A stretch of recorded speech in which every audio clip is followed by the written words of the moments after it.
Welcome to Bishop Fox Live from DEF CON 30. I'm Joe Seckman, AVP of R&D. And I'm Tom Eston, AVP of Consulting at Bishop Fox. And I am pleased to welcome our next guest, Sandeep Singh, who is the co-founder of ProjectDiscovery.io. Welcome to the live stream. Thanks again, Tim, for having me here. So yeah, now I'm working at Project Discovery as a, let's say, we found this company. Before this, I was working at HackerOne as a triage analyst for 3 years, and I worked, let's say, did bug bounty for 5 years as a full time, and managed to, let's say, be in top 3 hacker position all the time. And yeah, I'm glad now I'm doing full-time open source stuff, which I always wanted to do. So yeah, thanks again for having me here. Hey Sandy, let's hold the microphone up a little bit there. Fantastic. So, Project Discovery. I know you're extremely passionate about the open source community and open source software in general. Let's see, give you an opportunity to expand on kind of what makes you so driven and so passionate about that. Yeah, definitely. And I would say the primary reason why I always being passionate and more interested in open source is because that was the reason how Project Discovery got started. So before I was doing bug bounty, working at HackerOne, I always, let's say, had a lot of ideas and stuff that I wanted to automate that I used to do manually while hacking and doing bug bounty stuff and many security automation. And I always, let's say, rely on the open source project for doing my automations. And I found a lot of project authors who just, let's say, give back everything to the community, no matter if they are getting anything back or not. And I always, let's say, admire developers for that reason. And I keep following those projects, and that's where I also got to meet my 2 other co-founders who doing the open source stuff as they always love to, and yeah, and that's how, let's say, we met and we thought we should do this for the full time. There's interest, and we started this project as a part time, and eventually now we are doing this for the full time, and so that was the exact reason why I'm very passionate about the open source. Yeah. So what makes it so powerful? What makes open source and the community so powerful in your opinion? Yeah, if you ask my opinion, I guess open source really allow us to create, innovate, and improve the stuff we are working. And that's what, let's say, even the community, when I mentioned improve, this is go along with the community. As project authors, we can always come up with the project ideas and the initial project, but in the long term, you may not have visibility of how others may utilizing this project.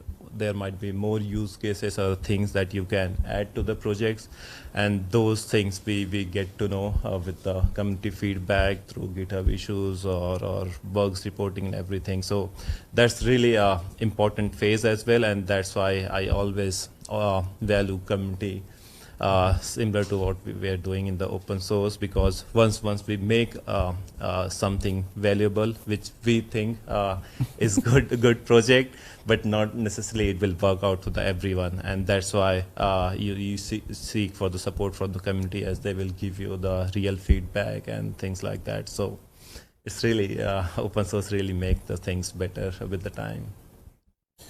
Absolutely. We talked about how great and powerful and strong the open source community is. Where would you like to see some areas for improvement?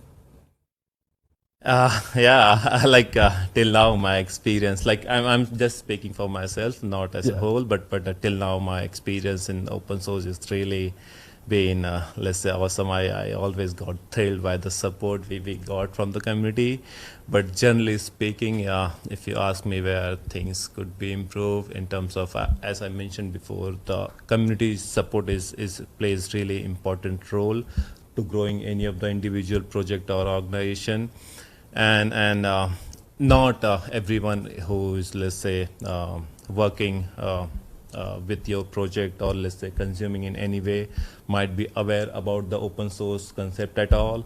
So they might, let's say, sometimes, usually, let's say when we are interacting or share some information around the project, they might not know the context behind, or some, let's say, in terms of information sharing. Let's say if we wanted to add something into our projects, or let's say we are looking for the community feedback for the some bugs and stuff like that. So there there are some pre-information that actually help us a lot to just to go through those issues quickly, and sometimes those information really lags as the user might not have the context around the open source at all. So getting more awareness around the open source in a whole, and being, let's say, more empathetic towards the open source project authors is really something I could be done. Yeah, I think one of the challenges I've seen with open source projects, and you probably have seen this yourself, of projects becoming abandoned, right? And nobody comes to pick them up, and then sometimes projects can remain like that forever, right? And what are your thoughts on that? Like, how do we figure out the best way to like keep these projects going and not end up abandoned? This is all linked with the point I mentioned previously. So as I mentioned, as an author or project owner, we can just create a project as we know that is something we wanted to do at that point, but it not necessarily case for all the time. Let's say if I'm doing just a fun project, I might just start with the project, but if I don't find others' interest in my project, I might not be working on that project all the time. So having the community support or the interaction, and knowing the projects you're working on is also useful for the others. You are also making the impact not only for us, for others. So I guess community support is what makes the author or project owner to keep going with the projects, as that keeps them interested or motivated. At least that's what keep us motivated to do what we are doing with all the projects. But yeah, it's the reasoning always depends on the, let's say, for what reason that project got published. Sometimes many let's say authors just do for the fun project or something, they wanted to put it out, even there is alternative stuff like that. Someone just wanted to try their idea, and not necessarily they wanted to maintain for the long time. But I'm sure if there is a strong support or interest from the community, everyone loves to, let's say, work on that project. So no matter, even you are not very active and in maintaining that project, there are people who just, let's say, keep pushing you, or even pushing the PRs to make sure things are updated for everyone. Yeah, and you had mentioned earlier too, former bug bounty HackerOne, and prepped you in for this. Now, it seems like a pretty big jump from bug bounty, successful bug bounty, to co-founding a company. So tell us a little bit about that journey, and a little bit more depth of the friends that you met and the like-minded aspects, and noticing the problem that you needed to that you wanted to solve, I should say. How was that? Yeah, it's really going to be good story. Let's say I just I even myself, when I think how things got, let's say, happened with the time, I really never imagined it will go like that. Even the reason I started Bug Bounty back in 2014, the main reason why I did was I just don't want to work Right. for any company, and Bug Bounty gives that opportunity that you can just work anytime you want, and you just be your own boss. And I really got into Bug Bounty, and I started, let's say, I just after starting with the Bug Bounty, I did stayed 5 years for the full time, and I managed to get into top 3 hacker leaderboard as well on the HackerOne platform. And yeah, later I joined the HackerOne triage team, where I was responsible for triaging those reports as well.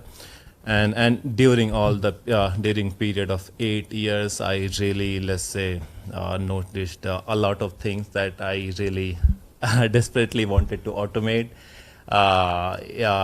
Because I know, like, if we can automate the stuff that I'm doing manually, or even the stuff that I get to hear from my friends who also used to be in the security industry. They always come with the suggestion related to automation, but it was always about the idea. Let's say there was no execution till that point. I'm not coming from the developer background, so always kept those things in my mind. And as I mentioned, I also used to interact with the open source project while doing bug bounties. And that's where I met Nizamul Mako, the other co-founders who manage who written and manage the Subfinder project. Yeah. It's a less well-known passive subdomain enumeration framework. I used that project for my let's say subdomain discovery, and that's how the interaction got started with them.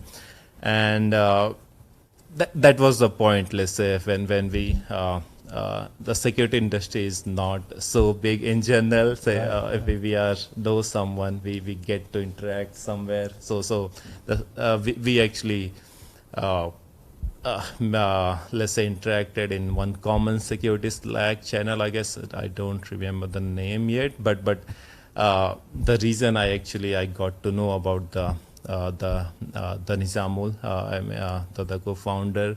He's from the India, but I didn't know before that. We had that conversation, and before speaking to him or getting to know about him, I was so impressed by his skill set, the stuff he was doing at Subfinder project, and I always imagine like if someone like him who will be interested in the stuff that in terms of idea I have, that would be really dreams become true. And that's gladly that's what happened. We had the conversation, and we all are interested in the open source and doing the automation stuff, and thought let's start this as a part-time, as we were doing the full-time work apart from the bug. I guess during that period I started to work for the HackerOne, so I left the bug bounty that time. But we started this project as a part-time, and I guess till 1 year we open sourced 4 or 5 projects. And now the community part comes in, which actually changed a lot of things for us. So the reason why we keep working on all the projects, because we are getting the response from the community, like they are using our projects for a lot of their automation works, and it really becomes handy for them.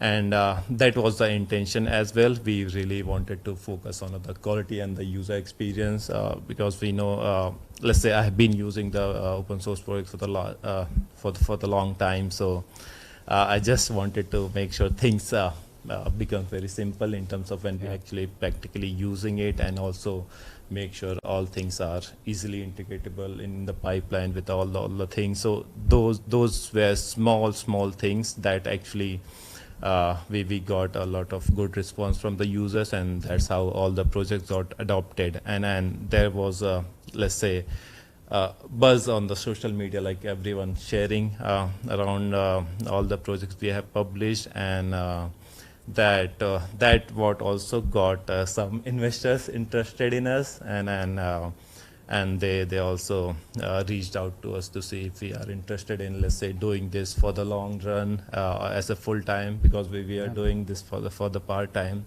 So it was a surprising moment for us at that time, because we never thought of we are doing a company or business, something like that. Isn't it amazing how that happens? Yeah. Right? That's a great story. I love it. Yeah. We did not believe when we, let's say, received the email and had the call with the investors. And after that we just decided if we are doing this for the part time, and we already made the impact in the community, and if we manage to do this the full time, there is no better thing we can do apart from this. Right. So that was the moment then we decided to leave our job and do this for the full time. Yeah. Now the rest is history, right? Yeah. Wow. It's history. Yeah.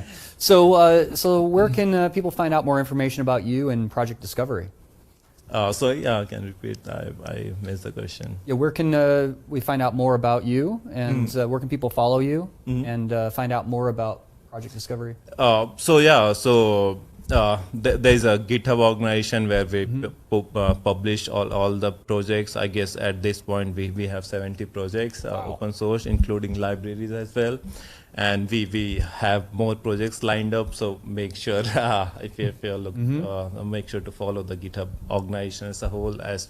Whenever we put any project public, it will be notified. Apart from the GitHub, we really believe supporting the community as for the same reason I mentioned before. We created the dedicated Discord server where we have 3.5K users who, let's say, actively collaborating to each other or asking for the questions, for the feedback, stuff like that. So we let's say always try to be active and support on the Discord community. So Discord, Twitter, and GitHub is the best place for us. All right, great. Well, thank you, Sandeep, so much for coming on the live stream, and I wish you luck with everything you're doing at Project Discovery. Thanks again, Tim, and thanks for having me. You're welcome. You're welcome. And for everyone else, make sure you stay tuned for more of the Bishop Fox live stream from DEF CON coming up.